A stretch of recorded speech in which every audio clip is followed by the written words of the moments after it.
Hello, everybody. Ready for the seventh Sunday of the year, this coming Sunday? Look forward to it. And last week we had the great Super Bowl, and those who are NASCAR fans, I think it's the Daytona 500 this Sunday. So there's something going on. Of course, here in Orlando Diocese, we continue with our Catholic appeal.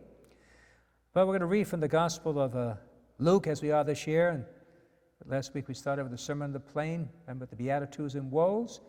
Now we go a little deeper, a little further. But I say to you, hear, love your enemies, do good to those who hate you, bless those who curse you, pray.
So nice to us. That's how we live, our neighbors. If our neighbors are agreeable, you can have some neighbors, well, they may not be recipients of your love either.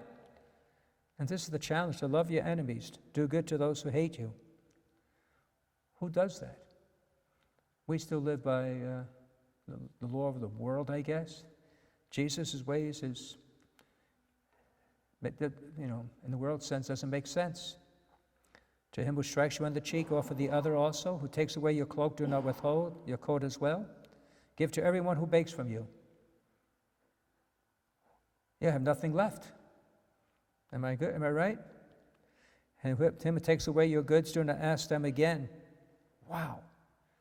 Clearly, this has to be an exaggeration or hyperbole to make us understand this.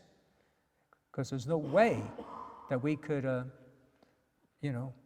give to everyone who asks of you. And so people ask me, and what do you do? The people who are on the street or asking for help, what do you do? And some are very generous, very warm, compassionate. I myself, not so probably. Oh, I give to the poor, I try to help the needy, but I'd rather give to a place where I know it would be used properly. Here at our church, we know we feed, we house, help the house, so rather that go there. Or just the other day, a friend of I, Christian of I, were driving right down 441, and there on the corner, it was raining out. A fellow was asking for help. It was just down the street from us, a block or two from our church. And my friend who was driving lowered her window, and she was ready to, I think, give him some financial help. I said, why don't you just invite him to, hey, St. Teresa's right down the road, right there. We'll be glad to help you. And he said, oh, that's a great idea. And so she told him, he needs help. We'd be glad to help him. We will give assistance, be clothing, be food, and when we can, even housing. Anyway, she did. She told him that, and he said, oh, yeah, oh, thank you. He seemed to be agreeable to that. And she raised the window. I said, he's not going to St. Teresa. She said, how do you know? Trust me, he's not going. And so when I came back from a trip, went to social service and described the fellow, and did anyone come? And no. So I guess I'm a little bit hard in heart. But I believe also that we have to give, that we have to be generous. For me, I want to be careful. I don't want to enable. I want, whether it's help, I would give to the, places that I know that would help them. Now that may or may not suit you. You still feel called to give, and I'll leave that to your conscience. But we do have to help the poor. We do have to help the needy. It's essential. And really, this whole gospel is really talking about generosity, isn't it? There is a freedom of generosity. The generosity with our love, a generosity with our goods, a generosity with our thoughts. I like to picture sometimes if imagine some absurdly wealthy individual, and there they have money, you see, the bills, and they just sort of throw it away, float, wow, here, just toss it willy-nilly and just give it away, and to be free that way. You could picture some of those movies they show depict characters that free and generous, and they just here, and people going crazy. I want to be generous. For generous us, when we're generous, we're most like God. And so loving our enemies.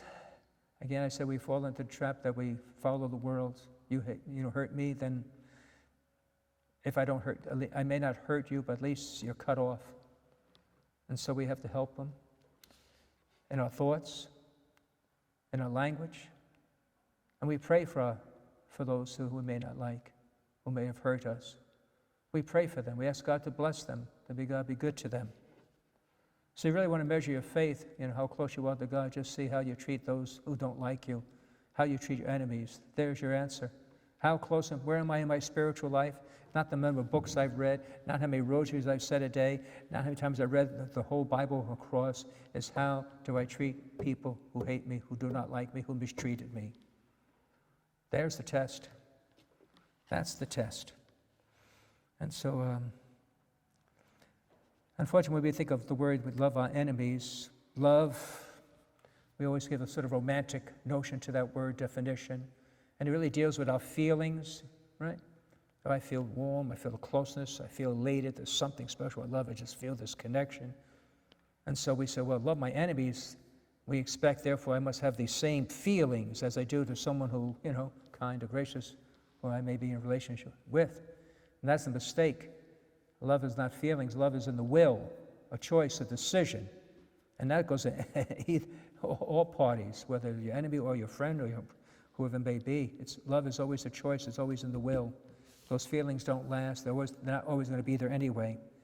So we got to love our enemies, the will to help them, will the best for them, desire the best for them. And it says, judge not. It's kind of difficult not to judge, and I tell people, you have to judge in this world. Otherwise, you're not going to survive. You have to be able to surmise a situation. Is it safe? Should I go down this road? Should I be out here at night? Or these individuals, they may look unsavory, may look a little rough. You got to make a decision. You better be able to judge. Well, you're going to get, never mind. It could be disaster. All right? You have to judge. And plus, you have to judge not necessarily the individual, but the action, the moral action. Hurting somebody is not right. You can call that for what it is. Objectively, it's wrong. But we really can't condemn individuals. We don't know what they've gone through. We don't know what their situation is. And sometimes I'm prone to that. I remind myself, maybe they didn't have a mother that loved them like my mother loved me. Maybe that's the difference. I've been very, very blessed to have my mom and dad. And maybe they didn't have that same good fortune. So therefore, I don't know how I would be either.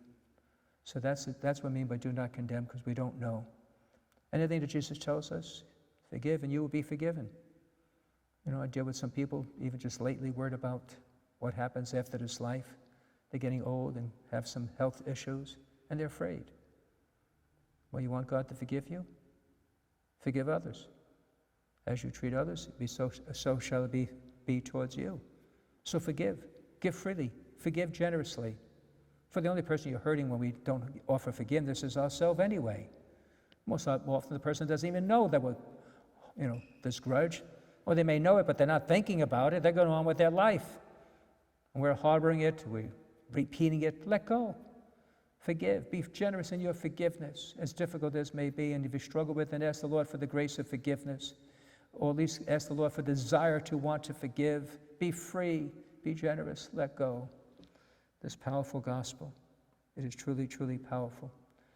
And may we take it seriously, though. Sometimes we seem so difficult, we just dismiss it. But Jesus is sincere. We live in a different standard, different way of life. It may not make sense to others, but this is God's way, may be our way as well. God bless you.